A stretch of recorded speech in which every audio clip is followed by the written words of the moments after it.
Hello, everybody. I'm your co-host Zenitsu, and today you're listening to the Digi Talks podcast, the show that covers various topics from news to meta developments and everything in between for the fine folks who love the Digimon trading card game. Just as a quick reminder, I am streaming this live on twitch.tv/Zenitsu, and then it gets uploaded later as a YouTube video and on the various streaming platforms that supports the podcast. Today, I'm with my co-host Teddy, and we're going to be talking about the BT12 meta development, as well as the Nationals kind of invitation debacle.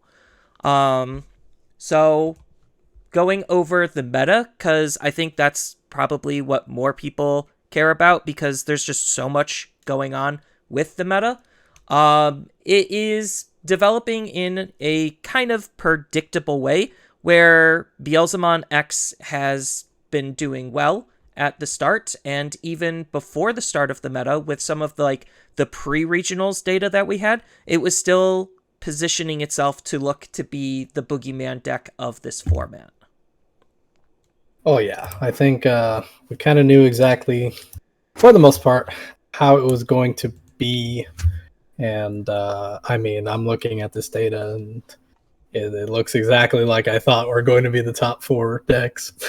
Like, kind of exactly what in my mind saw exactly what it was going to be. So I'm not surprised. Honestly, though, I don't think it's still fairly varied, to be 100% honest. I still like it. I still like this quite a bit. So as far as the pre-regionals data, before we get into the actual regionals data, we had two pretty mid-sized events. And to just quickly go over them, one was a PPG event. There was about 50 something players, and then there was the Eggman's Zulu event, that had about 60 something players.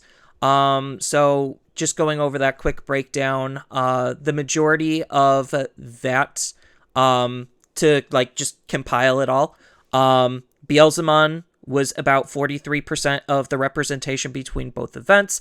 Out of both of those events with their top 16s, Beelzemon made up 13 out of the 32 decks.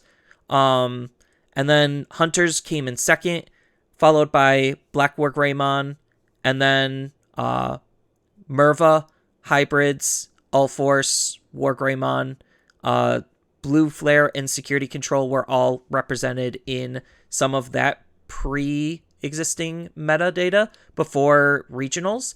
And then on top of that, we also had a little bit of other information where in Latin America, there was a 70 something person event, and their top 8 was Bloomlord, Machinedramon, War Greymon, Hunters, Bloomlord, Beelzemon, Blue Flares, and Grandis.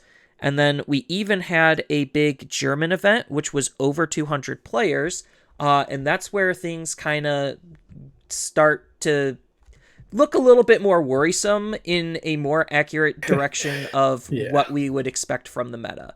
So there was about 200 and something players, and of those 200 and something players, Beelzemon was, there were 44 Beelzemons, 35 Hunters, 26 Red Hybrids, 15 Black Wars. So you could kind of see, based on this type of information, we already kind of knew what the best decks were, and this regionals only confirms it. If you're wondering what the top 8 for the big German tournament was, Beelzemon won it, and the top 8 was literally 2 Hunters and 6 Beelzemons. So, yeah, to say that Beelzemon has the most representation and is topping the most is kind of an understatement. No, without a doubt. I mean, we knew that everyone was going to gravitate towards it. I mean, it's just a very strong archetype with a lot of good matchups, very favorable matchups. It doesn't have a really losing matchup against any deck particularly, so it's it was pretty apparent that it was going to be the deck to beat. So now it's going to be the margin of he'll gatekeep a lot of decks. If you can't keep up with Beelzemon, then you kind of can't hang, kind of thing, is how it's most likely going to be. But I still think there's still quite a bit of room for development, and this is still early. So, people are going to gravitate towards whatever they think is going to be the strongest automatically, and then we'll probably see some people try to innovate and then see what can really break the deck apart and actually find ways to counter it with whatever decks they're playing. So I am hopefully optimistic that we'll see some diversity going a little bit forward, more diversity, I should say. Even though this isn't really too bad, looking at this 200 player event isn't really the worst. I really thought it would be a lot worse, to be 100% honest. And I think there's still quite a bit of representation from the other decks as well. So now, mind you, that's a very large event, so it's the numbers kind of skew a bit, but it's still pretty cool. I like what I'm looking at right here, but then you see like these other ones where it's like 50%.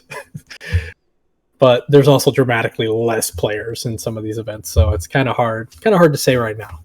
We'll have to wait a little bit longer, get some more big tournaments in, and see where we are. Even though we kind of have a good guess of what it's going to be like.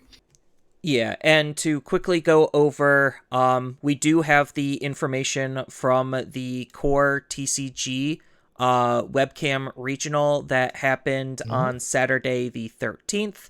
And as far as what the top 16 breakdown is, you have Beelzemon taking first place, Beelzemon taking second place, third place goes to Black War Greymon, fourth place goes to Beelzemon, fifth place Beelzemon, sixth place, surprisingly enough, Yellow Hybrids, seventh place Beelzemon, eighth place War Greymon, ninth place Hunters, 10th place Red Hybrids, 11th place Beelzemon, 12th place, again, another kind of shocker, Security Control, 13th place Red Hybrids, 14th place Beelzemon, 15th place Beelzemon, and 16th place is Hunters. I know 17th place was Hunters as well. I did play in the event. I believe one of these people already got the invite from somewhere before in BT11. So I believe that player who beat me at the very last round, they got the invite and they were playing Hunters as well. But that could have easily been me if I would have won on Red Hybrid. But that's just card games in a nutshell. And even though like it looks kind of doom and gloom, there's still just a lot of very viable decks, and we could see that with the archetype breakdown from the event, Beelzemon was the most played deck, so statistically it should see more tops because more people are playing it. Hunters was also the second most represented deck, and obviously it had some pretty decent showing as well in terms of its success and results. So a lot of it is conjecture on, like, yeah, the popularity of the deck is obviously going to contribute to how much of the deck is actually succeeding. That's just inherent bias based on just meta, like how metas develop as a whole.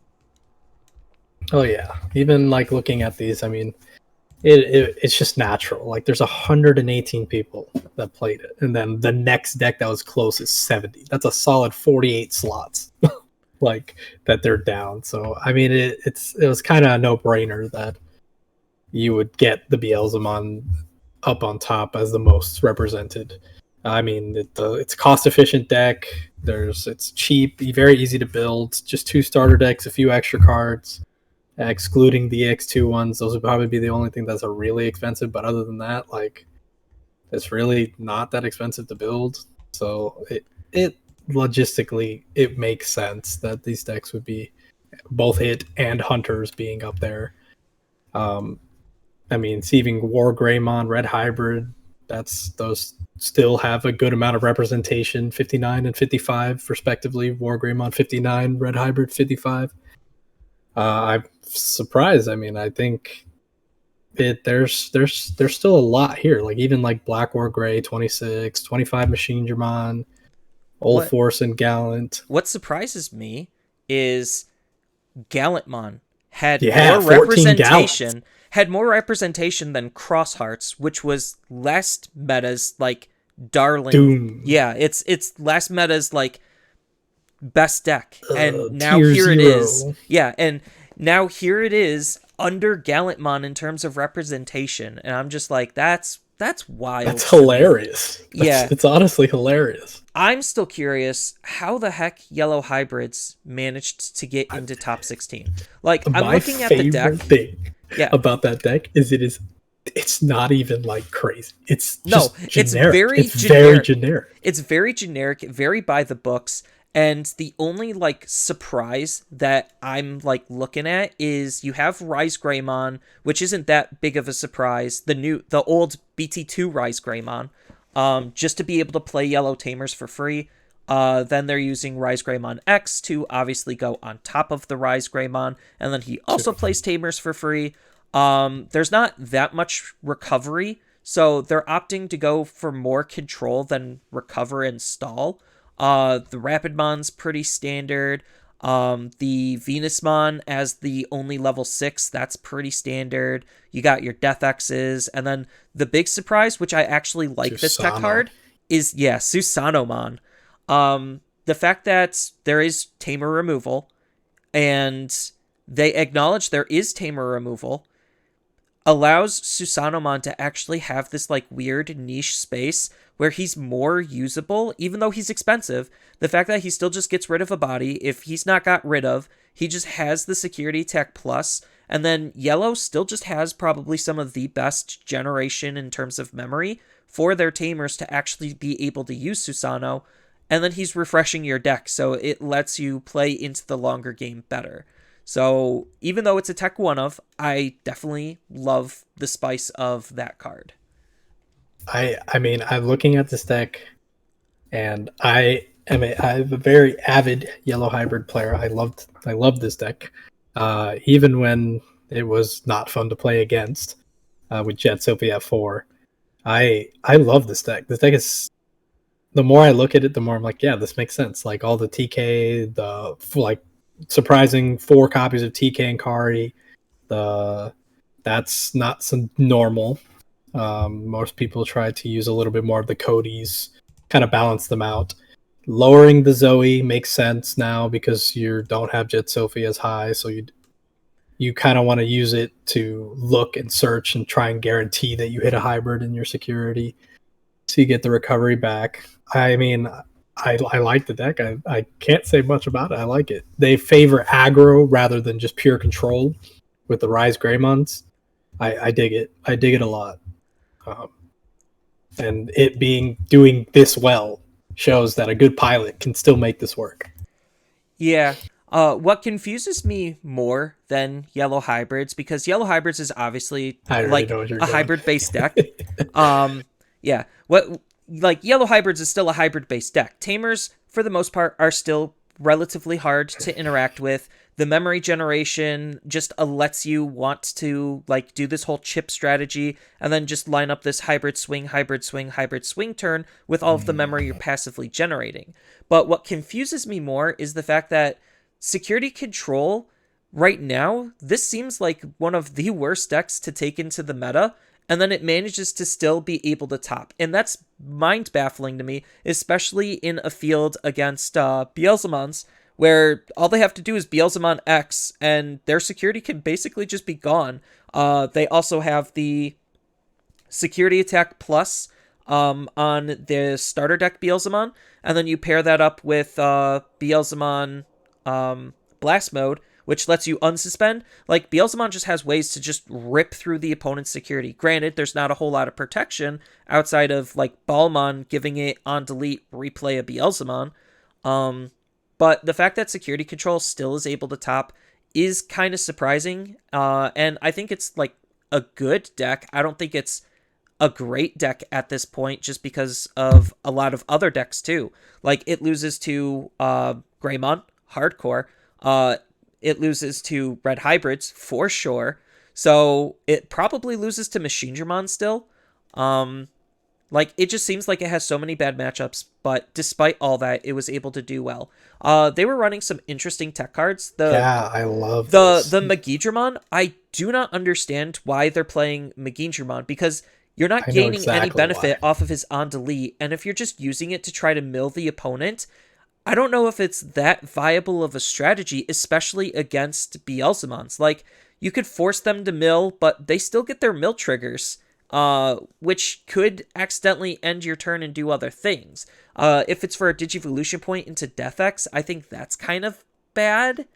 Yeah, Um, that's kind of lame. That's not. I genuinely think it's just for the 5 mil because there's ways to facilitate it with Flame Hellscythe into May Crack, nuke something on the board, go into Megidramon. This deck I'm looking. This is literally just their only end game is just to stall you, heal themselves up, make it very hard for you to play with the as most people call it, tax control. They just tax you for everything you do. And I think I like the Gatomon. The Gatomon is really cool. This the is recovery got him on because of the Maycrack yeah, and the Magidramon. Lets you I have your dig it a purple. lot. And I, Death X. Yeah. there's I'm looking at this list, and the more I look, I'm feeling the same way with the yellow hybrid. I see the reasoning for every card. Like Seraphimon, very surprising, but I understand why it's there. It's a free recovery, And and then on then delete free recovery. exactly. So it's a deterrent.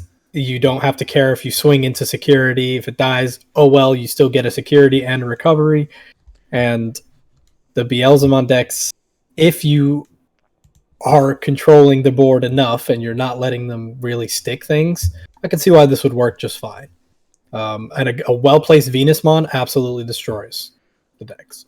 Oh yeah, Like, Venusmon I think is still Yellow's best generic level 6 Digimon to and a work well with. placed Sakuyamon also, really really Yeah, good. Sukuyamon is more situational now because we're less about building a single stack and we're more about spreading out how we're going to be playing our cards and our resources, especially with all of these tamer based decks just running rampant. Yeah, I agree. I agree there. The Megidramod's the only thing that I can see where you'd be like, yeah, this isn't really that great. And I agree, it's definitely not that great.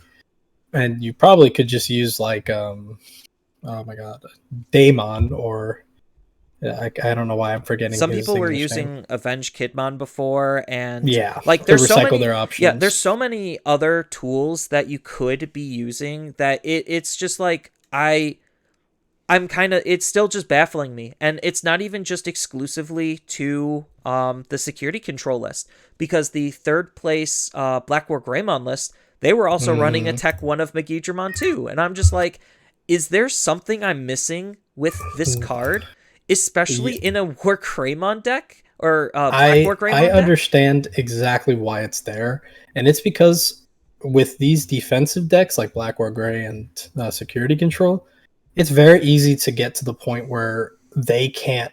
You can stall them enough to where you just get them to a point where okay, how many cards in deck, and you're constantly paying attention to that, and then especially in like for this one, it kind of you can kind of see some of that stuff coming in Security Control, but in Black or Gray, you don't see that coming. There's No, no way the Beelzemon player is playing, watching out for McGee in that. So that can catch people off guard really heavily. And then that's 5 cards they did not know they were about to lose. And sometimes that alone can really help you when a deck that will always by turn 4 deck themselves out basically. Turn 3, 4, if with good mills, deck themselves out. So it basically makes it so that you can play the mill out game without committing to it. And I understand, I dig it. But this is what I was what I kind of with that point I was saying earlier, where people are going to find ways to get that little jab in. And this is, I think, kind of one of those cards. I don't think it's the greatest option, of course, but I can see the reasoning. I can see the thought process. Yeah. So I don't hate it. As far as the rest of the field, I was just quickly glancing over a lot of these decks. A lot of these decks just feel very by the books. Like, they're not Yeah. doing anything absolutely insane. They're pretty, I don't want to say like standardized. Like, they have their own like minor techs, but all of these minor techs are pretty much known. So they're still fairly by the books. But yeah, looks like for the time being, Beelzemon X is the top dog. And just going over Beelzemon X before we shift topics, I do kind of think Beelzemon X right now is just the most unfair deck in the game currently. Like, people could say, oh, hybrids is unfair. People could say that cross is unfair. I actually think what Beelzemon is doing is actually legitimately unfair. Digimon, when it comes to their ban and restrictions, not saying anything needs to be hardcore banned this very second, but when it comes to their ban and restrictions, a lot of their cards that they choose do one of two things. One, cheats on too much tempo and just lets explosive plays just be a thing. And those decks tend to overperform because they can outplay the other decks in the format. So that's one of their reasons. The second reason is the card just actually does too much, and there's no real good way to counteract the card in the given environment or period. I think period, actually. Yeah, so those are like the two main things that they use as a metric to ban and limit cards. And Beelzemon, the current iteration that we have, kind of does just let you cheat so much on tempo and let you cheat so much on card advantage that it is absolutely ridiculous. Yeah, I mean, I agree there that it is definitely one of those decks where it's almost an inevitability. It's just whether or not you can kill them before they reach the inevitability. Because they're going to get their cards in trash. There's nothing you can do to prevent it. There's no effects that say, no, you can't mill at the current moment in the game. So it's going to run a little rampant until either one, something gets hit. I don't really think it needs to at the current moment, but we'll see. We'll see if it gets a little more. But I do think that it's an unhealthy deck to play because there's no real way to counterplay it besides out aggro it. And not every deck can realistically do that. Not without a lot of luck and things like that. Yeah, and I So think like that's maybe why people are running Megidramon is because they know that the opponent is going to like get their cards in trash. And Megidramon by the mid to late stages could just ruin the math of their deck. I don't know how effective it was in like actual practice outside of the paper that I'm kind of looking at. Um, for Megidramon to be a good tech card against Beelzemon. But yeah, like it mills too fast, gains too much memory. The deck is just it does too much, and you do have to just out aggro it. Which was why when I participated in that regionals, I decided to take red hybrids for that exact reason.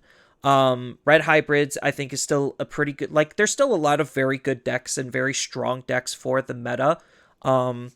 Obviously, because more than just Beelzemon is topping, even though the majority of it is Beelzemon. But again, that's mostly because it's the most represented deck.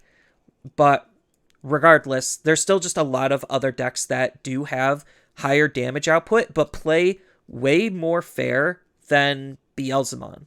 Like, warping into a Mega for 3 is definitely more fair than what Beelzemon is doing, which is absolutely mind-boggling to me. Because both Gallantmon and red hybrids can do that. All Force, are they even using the warp? That's like a tech card. Some people do, but it's not. It's not the most useful because you want the inheritables. That's what allows you to keep it your turn most of the time. So Yeah, that's fair.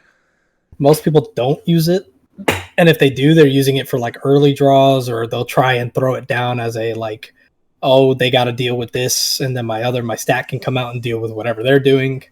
But for the most part, I don't think they really run it too much. I think it's run a lot more in like armor rush and things like that, so they can get early draws. But other than that, not really. Yeah, I because assume you'll see it in a few All Force decks, but not very much.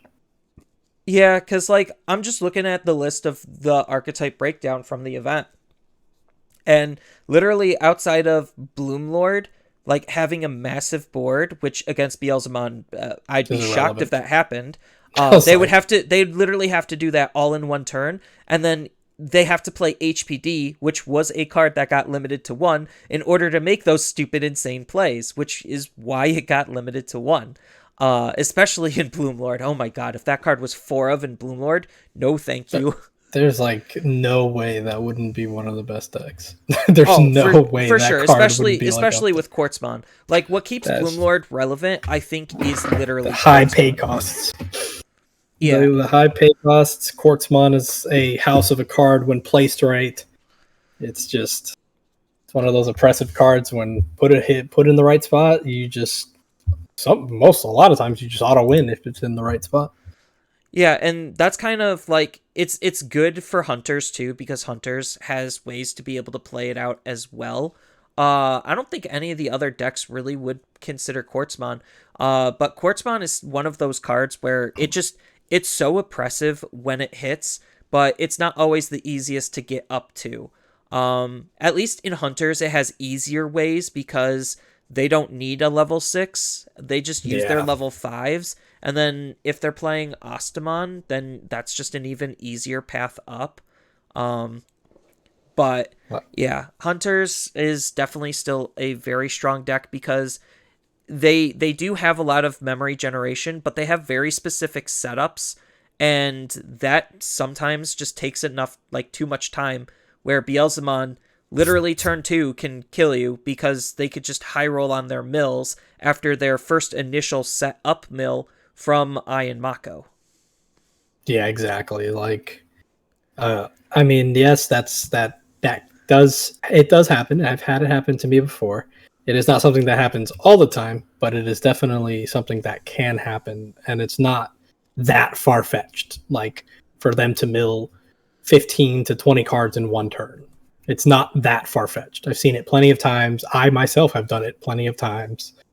So it's like for the people, it's high roll, but it's also like not high roll, if that makes sense. Like, Yeah, we've already kind of said last episode when we were going over like our meta predictions that it's mitigated risk, where Iron Mako and Wizardmon, if you have it as an inheritable, just set up your mills for free for doing nothing. And that's part of like what's making Beelzemon so strong, is partially the tamer, because like your classic turn 2 move out with an Iron Mako on the field, digivolve into Wizard X, set up either Deathslinger or Wizardmon in at the top of your deck, gain a memory, then Wizard X will mill, and then you gain a memory from what you just placed. That's a free evolution right there. Most decks can't exactly do that. Greymon can, but he requires a little bit more specific setups.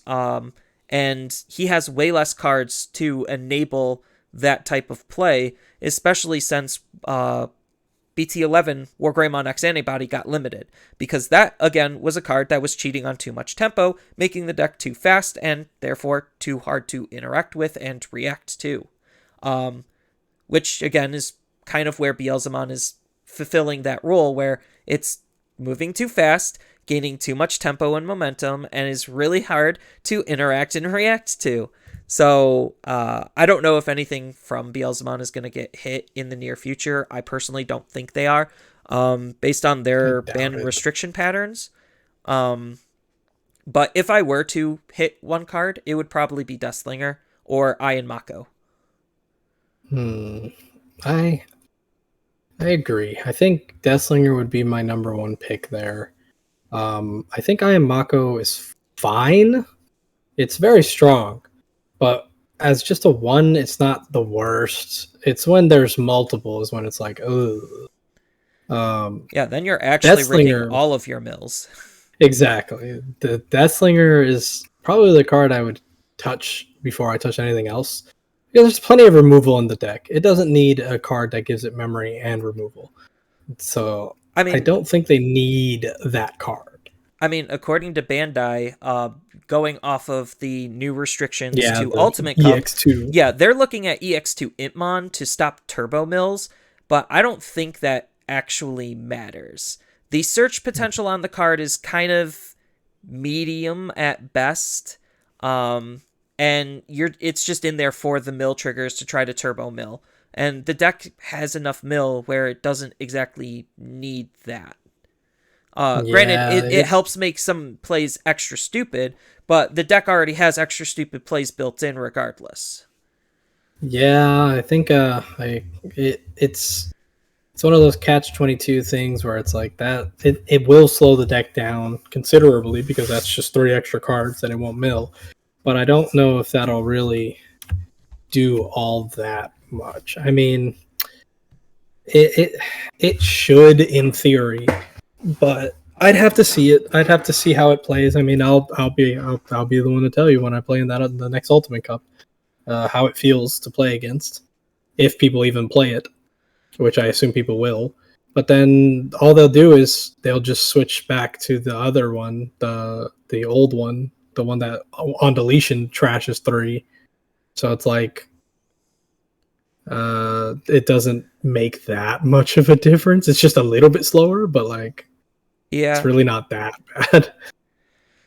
yeah, And since they can spam Impmons out anyway, it's not like they can't just flood the board with those Impmons that just on deletion will trash three.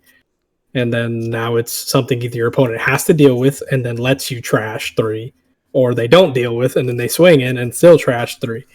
So yeah. it's There's enough cards to substitute it. Even at worst, if they really wanted to, they could even just run the security Intmon just to be able to bring yeah, back an Intmon. Um, just as something like just to keep on brand and on theme. But I think you're right. Like for Ultimate Cups, they're just gonna swap back to using more copies of the BT2 Intmon to just on delete mill. Um, and but it won't hurt them that much. yeah, but I think we only have like 3 more weeks of BT12, and I think there's only a couple handful of regionals that are BT12 before transitioning into EX4, which we'll get into obviously more around then. But for now, we still have a lot of BT12 left to explore. Let's see if we're able to tech and counter against Beelzemon, or if Beelzemon is just going to run away with the format. Right now, based on all of this early data, he is hitting the very unhealthy numbers that we kind of were leaning into with blue hybrids. So that's a tiny bit concerning. But the thing, like the big difference right now, is how long is Beelzemon going to last versus how long did blue hybrids last? Because we can't forget It's that lasted a long BT12. time.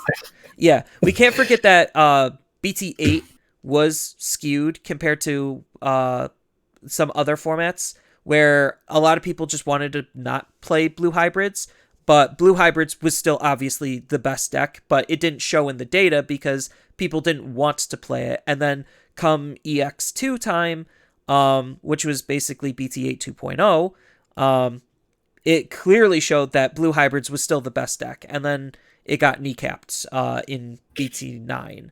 So we'll Came see back how with a long. vengeance. Yeah, we'll see how long Beelzemon sticks around, and how problematic the deck actually is. because we can't necessarily always use Japanese data to look at it, because obviously now we're hitting format differences and playstyle differences. And I think based on just the sheer popularity of the Digimon alone, deck power wise, regardless, he would still be a very well played deck as long as he was competent. And right now, he's obviously more than competent.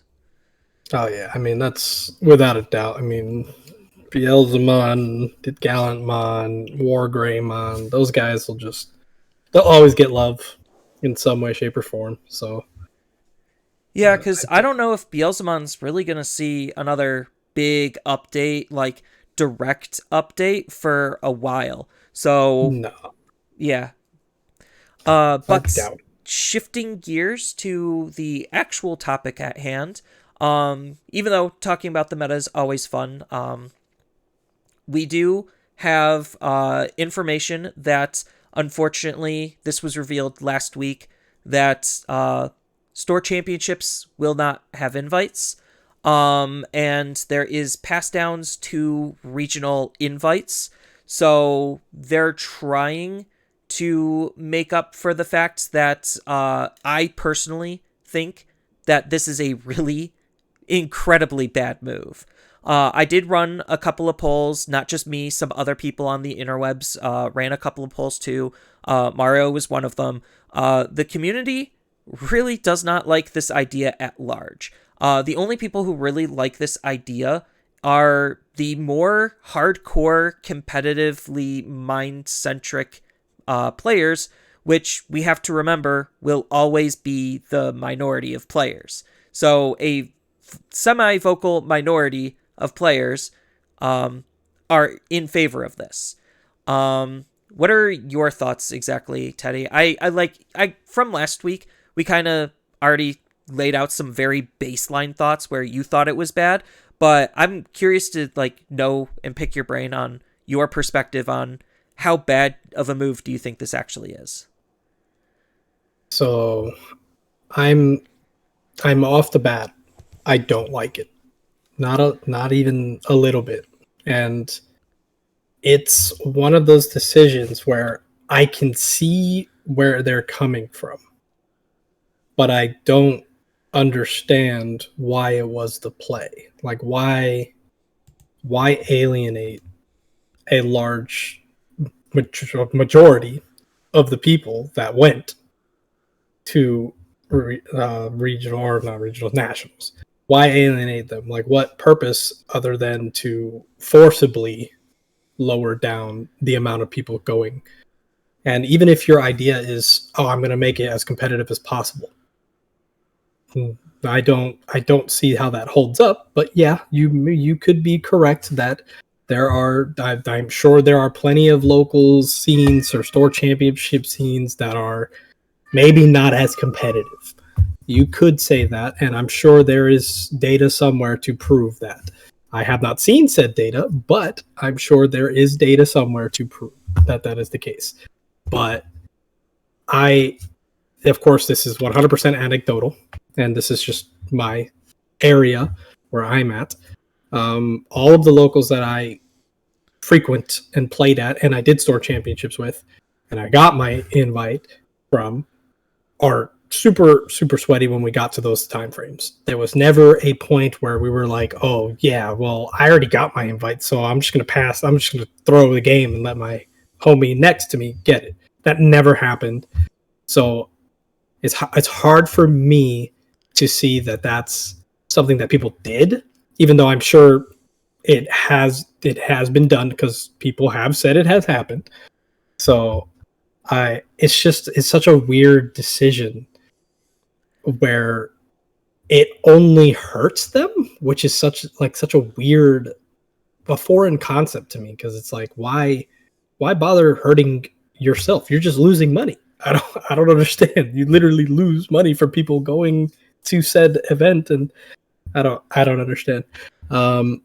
Maybe I am not looking at this the right way, and that's perfectly fine. I'm more than happy to see where people are on that regard, and if they want to show me why this is a great thing, the greatest thing ever, I'm open to all suggestions and comments and all that, I would very much like to see the opposite side, because if I want to play devil's advocate, yeah, I can see them being like, oh, we want to make maybe this year as competitive as humanly possible. So only the people that get the regionals invites will actually make it. And I can see where that would probably breed a more competitive environment, but that's not indicative of it being the most entertaining, most fun environment to be in. So I I'm I'm a little torn. I'm definitely like on the flip flop right now, and I would like to see a lot more discourse about it. So I'm very interested to see what other people have to say about it.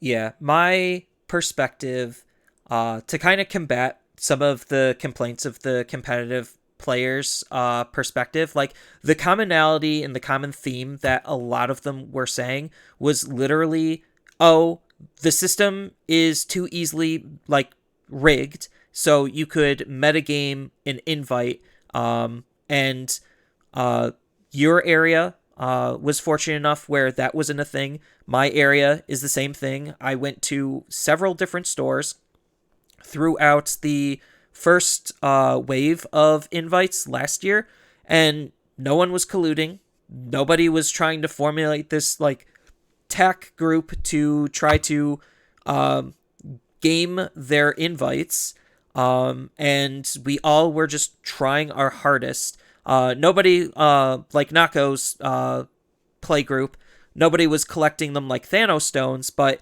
they literally just implemented a pass down system. So a pass down system would help quell some of that, because now you know you're going to be getting your invite for second place if the first place already has one. And then the other thing that a lot of the competitive players were saying, oh, but it's a small little event. It's not skill indicative, and I also think that's incorrect. It's crazy. Yeah, there literally were some people who made it to day 2 on nationals that had their invite for a store championship. I was top 300, and my invite came from a store championship. Just this past regional, I just barely missed an invite opportunity because I lost the very last round of this regional. Does that mean I'm not skillful enough of a player that deserves to be in there, especially if I could get my invite through other means? Like, no. Skill level is something that isn't necessarily determined through this type of a weeding system. And the big problem that I have with this whole invite thing that Bandai has going on is it's literally just North America. We are the only region that has it. Granted, we like to think that we're the most competitive region, but obviously Mexico just won Worlds last year, or last season. So is that saying like North American is more competitive or any less competitive than Latin America, or vice versa? Like this whole like get good type of mentality is, for this type of thing, not really good, especially if nobody else has to play by that rule. We're the only ones that do. And that's kind of like why. Like, it puts into this perspective, like, why is Bandai doing this? Why is this a thing? Like, why does it matter? If it literally doesn't for every other region. Like, sure, okay, you could say, yeah, but the player size is a lot smaller between those regions, but what does player size have to do with competition level? If that's the case, then that doesn't hold up, because then that basically means that the store championships, like in rural areas, should be irrelevant then. Like, there are plenty of rural areas in where I went and played store championships in Florida where they were small, but they had players. Like, I know 2 people, guaranteed 2 people, that were in the top 120 128. Yeah, they were top 128 in nationals last year, and they're from here. From one of them won it was a 16 player store championship, made it to and did that good. So it's like, I can't even that doesn't hold up. Like, if you're good, you're good. There's no number value to show if you're good or not. Right. Like, the And only thing that shows is how good did you do in events? Okay, you did good in events. All right, so we know you're good. I don't understand why that has to even be an argument. And like another counterpoint to the more competitive players mindset with like the size of the event doesn't matter. If they're just going to run nationals next year and they're just going to fire off LCQs the entirety of Friday just to try to fill up the space, because now you're going from like just doing some quick and dirty math, you're going from 1,000+ potential players to literally about 300. So you're reducing the size of the possible size of the event by at least like 70% roughly. And like that's not something to celebrate. Like a reduction is not something to celebrate. Like you want the event to basically be as big and like inviting as you possibly can. And if they're just gonna again fire LCQs nonstop on Friday to try to fill up those slots, what are they gonna end up doing? Probably the same thing as last year. 16-man pods. Top player goes to it. What are those pods basically? Overglorified store championships to the people who decided to go out to that event to try to like get their last chance to qualify LCQ for nationals. So it's like it doesn't matter. Like it actually just doesn't matter. And like I almost at this point just want Bandai to just get rid of invites, period. I think it's incredibly stupid, especially with how unhappy the community is. And I got word from down the grapevine that part of the reason why Bandai is doing this is because their infrastructure does not support it. Like, we already know, based on the TCG Plus app, that whatever they're working with does not do well in high numbers. They tried to do, I think it was like an in-person event, like an in-person regional, or an in-person like Ultimate Cup last year at like Gen Con. And they tried to use the Bandai TCG Plus app, which is using their current infrastructure, and it completely broke. So, like, it probably was breaking with hosting and collecting invite data, and that's probably the big proprietary reason why they decided to cut it, was because they just don't have the infrastructure to support it. And, like, I just want Bandai to do better, and I just want the game to be as healthy as it possibly can, and this is not the way, in my opinion. Just to say hello to Max and stuff. Thanks for the 45 raid. That was pretty cool. What's going on, everybody, from Max? Yeah, and to go off with that, yes, I wholeheartedly agree. It's definitely a weird thing because they're such a like Bandai's not a small company. Like it's not something that you can just be like, oh, we're a small indie company. No, they're not. They can make it work if they really want to. And it's not like this game isn't making money. It's doing very well, like around the entire world. So I don't quite understand where the disconnect is. Now maybe they just don't care, which is fine. If they don't, then that's something that I would like to be known. I don't want to make this sound like so negative because I don't like that, man. I'm a positive dude. I want things to be good. I'm trying to this is a card game at the end of the day. I very much enjoy it. I made a lot of great friends from it, and I will continue to enjoy playing this game. But it's a little disheartening to see because it's like them saying, no, we know you guys enjoyed last year because regionals last year was cool. I'm very sad I didn't get to go to not regionals, nationals. I'm very sad I didn't get to go. I had my invite, couldn't go though because I couldn't front the money to go up. But I was there in spirit with some friends that had some videos and we were just messing around, having a good time. I'm very sad I didn't get to, but it looked like a fun time. It looked genuinely like a really fun time. Just so I don't see why that wouldn't be like the forefront what they want to do. Make a fun game, have a fun time with whatever events they put their name on. Like, this is a Bandai sanctioned event. I want to look back at these events and be like, yes, I had a blast. DigiFest was amazing. It was so much fun. Like, there's so many good times with these events, and that's why people go to these in-person events. So I don't see why lowering the count would even, why that even is something that comes to mind. Why that's the idea. Because they're just limiting experiences from players. And that to me makes no sense. Especially since not everyone can get into regionals or has the availability to pay attention to all the regional sign up. So, like, just as an example, like, oh, I just found out about this whole game, and I'm looking to try to play competitively after doing my research and my homework, and I got my deck all together, and I didn't know that I have to basically sign up for these regionals a month to almost 2 months in advance. And that's the part that trips a lot of players up. And it's just like, oh, I had no idea because I just started. Like, why can't I just sign up now? And most of these regionals fill up literally in a day to, at worst, a week. So if you miss that sign up window, you're SOL. And you could be a good player who could have made it to top 16 if you played in it, but for whatever unknown forces, you didn't.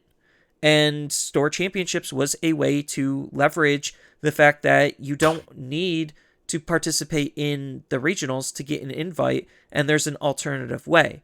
Like, granted, I think at the end of the day, Bandai just needs to give us more events, more opportunities to be able to earn it, to at least, at the bare minimum, make up for the fact that they are just alienating their players from wanting to participate in their events. Because I, as a player, already don't care about Ultimate Cups. I know some people really like the format. From my polls and doing some research, it's about a 50-50 split. Some people really love it. Some people really hate it. I'm on the hate it side. So I'm already not playing in those. And then now you're telling me Store Championships don't have invites? Cool, I'm not playing in those either, because there's no reason for me to. Do I care about the nice shiny cardboard that comes for participating and winning Store Championships? Yeah, okay, they look nice. I know where they're from. They're from literally like a Bandai premium product in Japan. Mm-hmm. So, like, it's cool that this is how we're getting them, and it's cool that they're accessible for the most part as long as you participate. But I physically don't need any of those cards. I already have them. So, like, I could bling out or I could sell out. Like, those are two options, yes, available to me. But I don't need to spend $25 or like $15 on a Store Championship just for that. Like, I don't think that's worth it for me, especially if I have to drive out and then try to win all of them. Like, it just makes me not care. And that's the sad part, because I liked going, even though I worked my butt off and I grinded as many events as I possibly could to eventually get my invite. Like, I liked doing that to an extent and traveling around, seeing new people, meeting new people. And now it just feels like Bandai just doesn't want me to do that. Yeah, it is. I'm on a little bit different foot in you, where I like that they are giving these cards for the Store Championship. I do think that the invite thing is definitely, it should just be there, because there's just no reason not to. But I personally, I think the cards are beautiful. I would like to get my hands on them without buying them if I can. But I think those are good for newer players to just, dip their toes into competitive, or a competitive environment, quote unquote competitive environment, depending on your locals. That could be, depends there. That's all variation. My locals is very competitive. So for me, it would probably be like a good way to get your toes in and really try and see how the competitive environment is.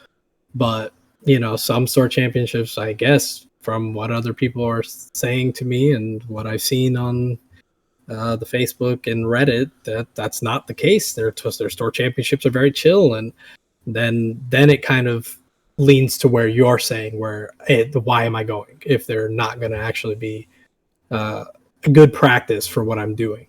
And you could just get the practice online if you really wanted to. Even though as much as I play in these online events, and I just don't. They don't do it for me, man. I really enjoy the face-to-face, really talking to somebody. It's a great way to get to know people and just play games with them. It's a way that like we can connect, like us as humans can connect together.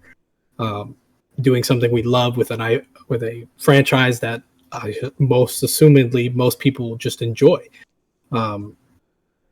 And it's very interesting. I'm definitely interested to see more of what people think, because it has been pretty divisive.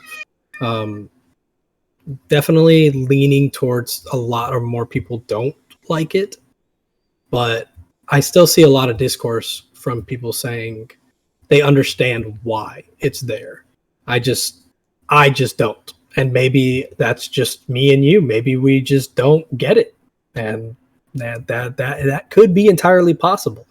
I don't think that is the case, but it could be possible, I guess.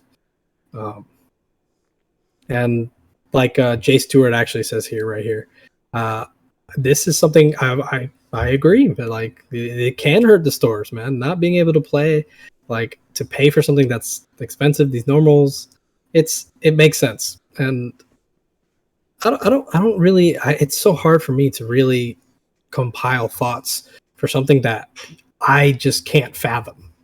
Yeah, like, I don't understand. Especially since some store championships also just got delayed. They announced that like a little less than a week ago as well. So it's just like, okay, cool that they got delayed, but like because they don't have invites, it's like I don't care that they didn't get delayed. Like what you said earlier, like I used that as good practice. I went to the store championships to play at a slightly higher competitive level compared to a normal locals, where people were actually traveling around my state to be able to go to some of these. So like the stores got more business because people were actually traveling. They were moving. They were going to those stores. Now I have zero reason to go to them, like other than I just want to, just because. Yes. But some like extra shiny cardboard. Yeah, but like I, as a content creator, already am in a bad position where I have to choose between either making content, or playing the game more. And like those store championships I used as a good opportunity because some of them fit within my schedule, where it's just like, okay, I could use those as practice. Same thing with Ultimate Cups. I would schedule my content around the fact that I'd be playing in those events, and well, now I don't care about Ultimate Cups because I can't use that as good practice for regionals because it's a completely separate format. Like they took my ability to be able to practice more accurately and get my toes into these more competitive environments to prepare myself better for regionals. And like, yeah, I could be practicing on my own, kind of like what we were doing literally the night before, but yeah. I had to forego making a video for that, and I wanted to. But if that was, let's just say, a store championship opportunity, I 100% would have went to a store championship to try to do that. Like 100%. I agree. I think if the opportunity came up, I would probably do the same. The only thing I think I'm a little bit indifferent with you with is the Ultimate Cups thing. Like I think those are a good thing for the most part. Just a different format never hurts. I think what I will say is I definitely think they were not, I don't like the word lazy, but they are definitely not as creative with that one, with this specific Ultimate Cup format. The single color thing doesn't do it for a lot of people. It really doesn't do it for me that much because it's not really that creative. But I can appreciate that they tried, and they tried to do something different. And the prizing is there. It's very pretty prizing. I dig the regionals. Yeah. I mean, that's a whole nother topic. I don't know That's a why whole nother regionals. topic, man. Yeah, I don't know why Ooh, regionals Lord. regionals prizing sucks. It Uh, just it progressively got worse. Like I get it's not going to be that that ultimate shit cup level is. prizing, but it doesn't need to be as bad as it is. That looks hilarious, man. I was. It's so bad. I mean, there. To be fair, someone is going to love this. Like me, I love Jessamon. I told you, well, a little bit back. Jessamon is one of my favorite Digimon. I love this, but if it's gonna be the same quality as the last one, I don't know if I really. Yeah, I don't know if I really I care. liked the like plastic almost vinyl deck boxes from Yeah, those are before nice. But that like, had nice foiling on them, but like these are a step up from actual cardboard, and I was almost like as I was constructing them, I was almost afraid I was gonna end up ripping it, and I was just like, that would be super awkward if I was constructing it and I accidentally ripped it. Like as a deck box, it works. It is functional. I do have a deck inside of it. It does fit the allotted cards needed for a deck sleeved up.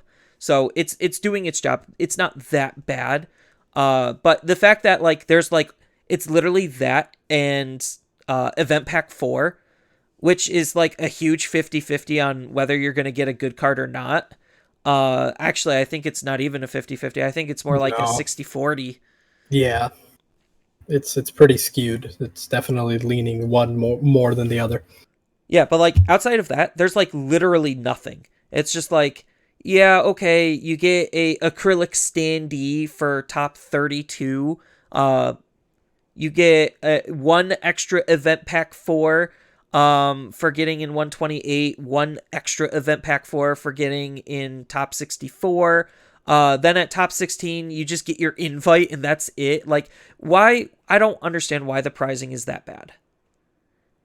Yeah, this is definitely pretty lame in comparison to former, like just last year.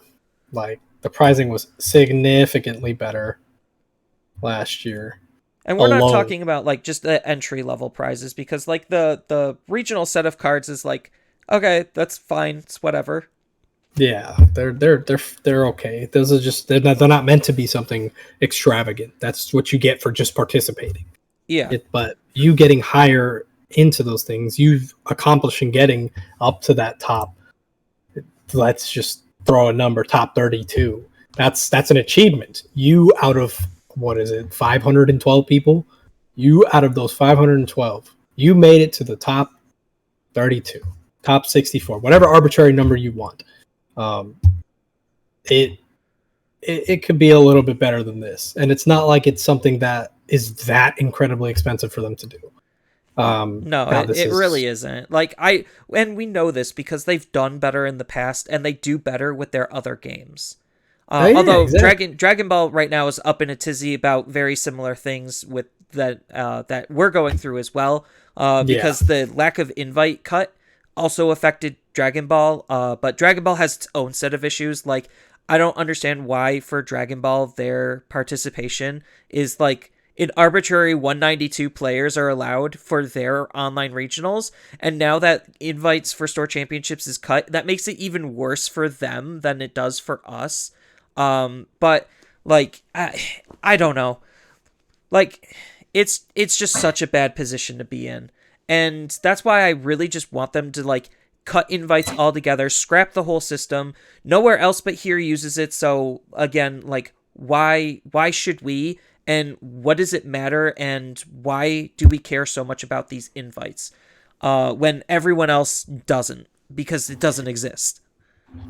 yeah. I mean, we're literally the only country that uses it, so it's a little weird. Not gonna lie. That don't see why that is the case.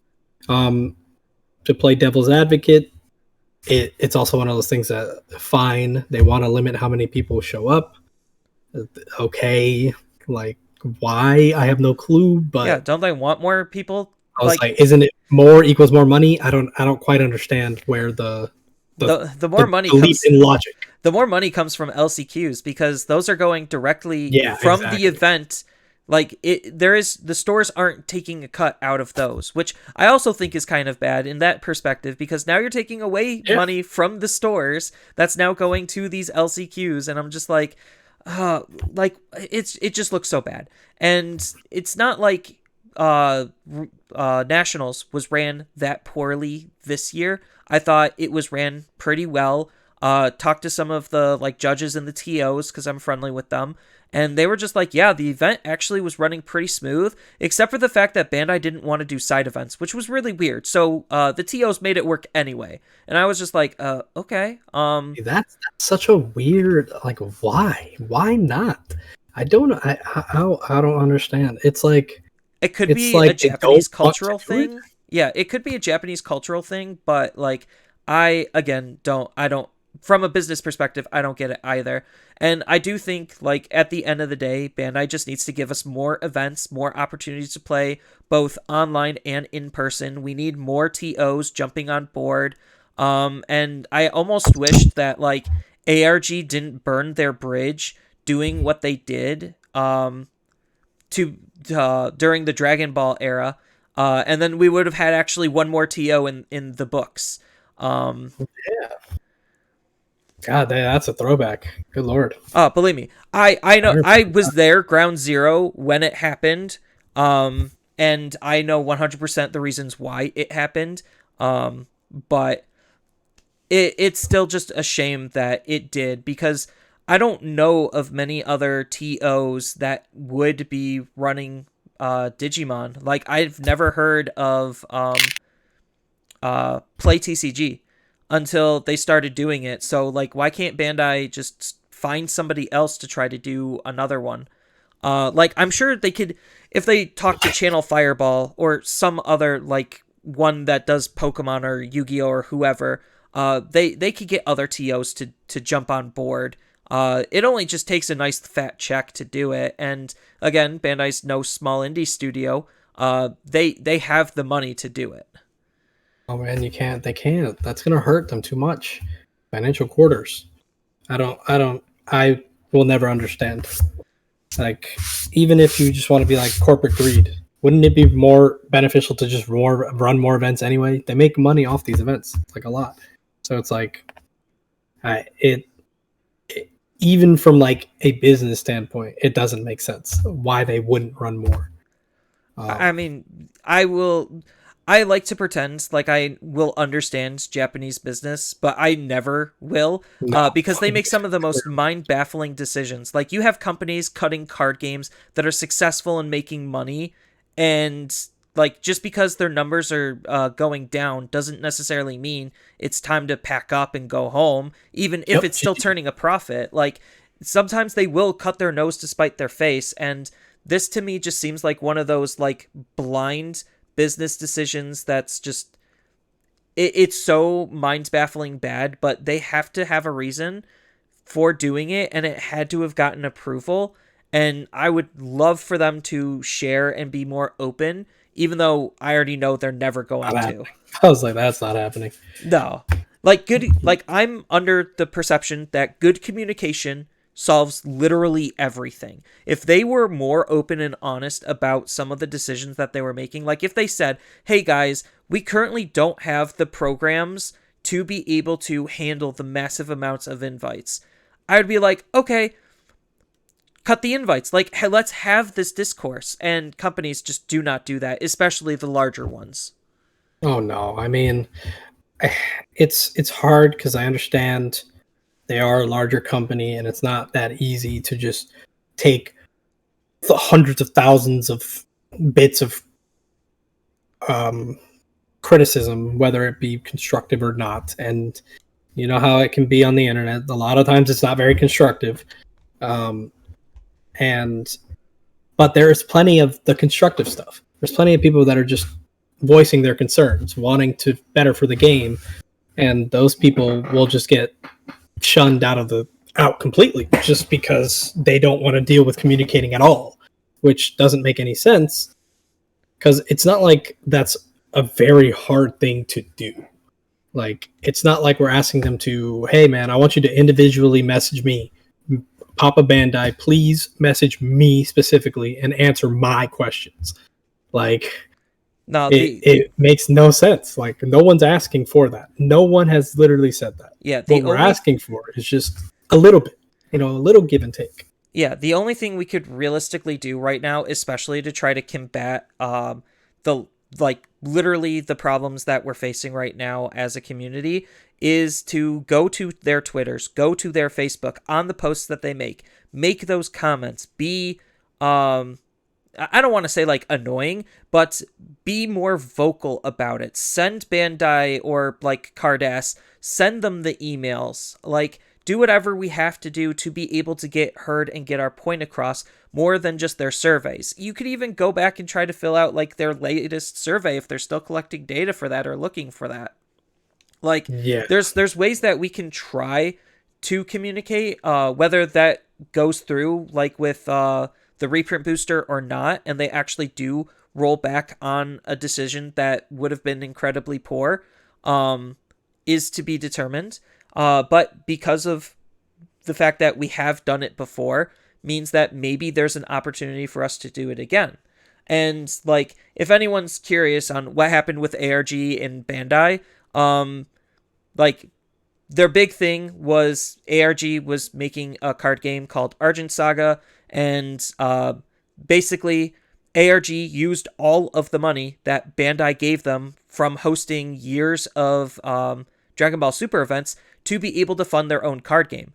So I know there's good money involved in this. I was there on ground zero, helping with the development of that game. And one of the things that ARG tried to do was be as open and honest and communicative with the community. Granted, it backfired because I think one of our boss, like our manager, said some pretty spicy things and communicated a little bit too much, to the point of unprofessionalism. But I think like just a little bit, like when we started doing it initially, just a little bit, like apologizing for when we fucked up, being open and honest more than just a PR post. Like, it does go a long way to be able to build up some goodwill. And it's not something that's outlandish to ask for. We're not asking for them to be like, oh, we're sorry, we're the worst company ever, we're going to give you guys everything you asked for. That's not at all what this is. And you're delusional if you think that's even going to remotely happen. But it's not unfair to ask for the mass majority to be treated fairly. Like, it's not, I feel like it's not something that's that obscene. And it's not something that is all that hard, because my only thing with the idea of sending them, messages and things like that, is making sure it's not hateful. None of that stuff. I hate when people are just like, I was blunt, commenting. in my posts, I was blunt, not hateful. I was just like, hey, could you get rid of invites if you're going to be taking them away? Or, hey, could you, while you're delaying store championships, could you give us the invites back and spend that time to work towards figuring that out? So, like, I was cordial about it, but I was blunt and upfront with my dissatisfaction, but not Correct. in, like, the negative way. And there is nothing wrong with that. That is A-okay. It's fine if you dislike something they're doing, and it is good to have discourse when that does happen. But there needs to be constructive. It needs to be good. It needs to be something that you respect, because that's something that a lot of Japanese companies, they pride themselves on respect. That's something they will always value more than anything. So being respectful, sending them emails that are not outlandish, like nothing crazy, no blasphemy when you're typing. Yeah, no like death threats and hate mail, like, and like, oh, I'm gonna quit the game, I hate you guys. Like, no, none of that, because that's not helpful. Yeah, because we're upset because we care. Like, that's the bottom line. Like, the competitive players, they care too, just on a different level, because they want competitive integrity, which some people are like, oh, I don't want to play in online events because there's cheaters, but there's cheaters in in-person events too. Like, it's going to happen regardless, but trying to keep a competitive integrity as best as we possibly can is just the most respectful thing that we can do. And like, that's why a lot of the competitive players are kind of happy about this, because it's to try to help with that, but it's cutting out like the vast majority of the players as a result. So it's just not a good position to be in. And to piggyback off that, it's like it, it's such a weird situation to be in because I absolutely love this game with all my heart. I play it almost every day for hours. I I watch a ungodly amount of the content from almost every YouTuber that or content creator that does it. So it's such a weird position to be in because I don't want to be the negative Nancy. I don't like that. I think it's a waste of energy, but you kind of have to at some point when they're just constantly doing things that are very not consumer friendly. And it just doesn't make sense to me because they had been doing fairly well. Like I haven't had, there's never been too much to complain about most of the time. Um, so, and if there's some, there's always going to be people that complain. So that's something that will always be that way. It's just the human nature almost. But it hurts a little bit because I think they're just hurting themselves, and I don't want the game to go anywhere. I love this game very much. I've loved the people that I met playing this game. I've had an absolutely tremendous time playing it, and I don't want to stop playing it. So, like, I was the same way when I played Yu-Gi-Oh, when I played all these other card games that I enjoyed, and then the non-consumer friendly practices really just sent me away from them. I fell on this, and now I love it because they care about their IP, and for the most part, they do good by us for the most part. There's of course always the outliers. There has been. They're not a perfect. No company or person is perfect, so there's no way to be that way. You can't. That's not realistic, and it's unfair if you are acting like they need to be perfect all the time. But it isn't outlandish to ask for them to be good a majority of the time. So Yeah, I don't think that's outside of the realm of possibility. And like, at the end of the day, we're upset because we like the game. We want to have fun. We want to continue doing this. But when Bandai's making things a lot harder for us, it is just kind of disheartening. I don't want regionals to be as sweaty as they are. I don't want, like, I mean, you could make them as sweaty as you want them to be, and like, but at the end of the day, I just want to have fun. Yesterday, I had a blast playing in regionals, but yes, I was really disheartening knowing that I missed my opportunity by a very small margin, and it knowing that I don't have any buffers really puts a lot of extra stress and pressure on the situation, and that level of stress and pressure is something I don't necessarily want to like be repeated all the way up until an inevitable high of getting it or an inevitability depression state of missing it. Like, I mean, that's just most competitive events in a nutshell. But yeah, and don't let like Bandai treating other card games be your ultimate deciding factor on it's just like, oh, they're treating Battle Spirits better than all of their other card games. Like, it is a different card game. I don't know the internals of Bandai's trading card division to know if it is literally just the same people or if it's a completely different team making smarter decisions. Don't exactly know all of the details on that.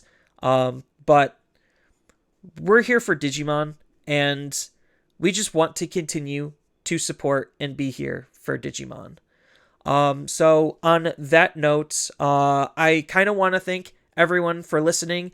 If you enjoyed this episode and you'd like to help support the podcast, please make sure to share the fact that we have a podcast, with all of your friends.